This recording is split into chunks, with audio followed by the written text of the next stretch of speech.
Еркек болып ұсталған Ольга. Болған оқиға. Сол күні қызметтесім Асқар, жылы сен бүгін ерекше пациентпен әңгіме жүргізетін болдың, деп мені күле қарсы алды.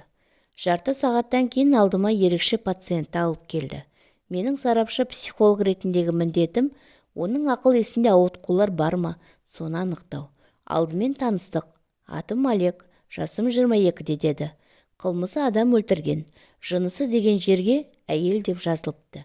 Алдымда отырған жігіт, құжат бойынша әйел. Себебін өзінен сұрадым. Сөйтсем, Олегім шынымен жаратылысы бойынша әйел екен.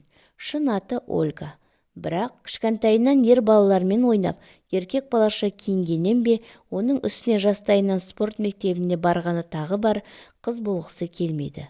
Мектепте амалсыз қыз бала есебінде жүргенмен, мектеп бітіре салысымен еркектерше өмір сүреді. Қолына кәмілеттік аттестат алған күні әлі есінде. Спорт мектебіндегі жаттықтырушысы Гена бұны алдап, спорт залда жалғыз алып қалып, тұңғыш рет етегін ашты. Ольга сол күні төмен етекті болғаны үшін қатты қорланды. Еркек болсам ғой, мұндай зорлық көрмес едім деп ойлады тістене. Оның қалайда еркек болуым керек деген шешімі беки түсті. Бір қызығы, әйел затына тән белгілер, нәзіктік. Ольга Олегтің бойында жоққа тән. Сырт кейпі аумаған жігіт. Тек жыныс мүшем әйелдікі. Басқа жерім түгелдей, жүрегім, жаным еркектікі, дейді Ольга. Ольганың мектеп бітіргеннен кейін туған қаласынан басқа жаққа қоныс аударуының басты себебі де осы еркектерше өмір сүру екен. Жыныс өзгерту операциясына ақшасы жоқ болғандықтан, Ольга тек сырт кейпін ғана өзгертіп, еркек бола тұрғанды жөн көреді. Олег Ольгаға ғашық болған қыздар да бар көрінеді. Толыққандай еркек болып көріну үшін Ольга секс-шоптан ер адамның резеңке жыныс мүшесін сатып алыпты. Ұнатқан әйелмен жыныстық қатынасқа барғанда осы жасанды мүшені пайдаланып жүріпті. Дос болып жүрген қызым менің жігіт емес екенімді біліп қойса, онымен дереу қатынасымды үзетінім, дейді Ольга.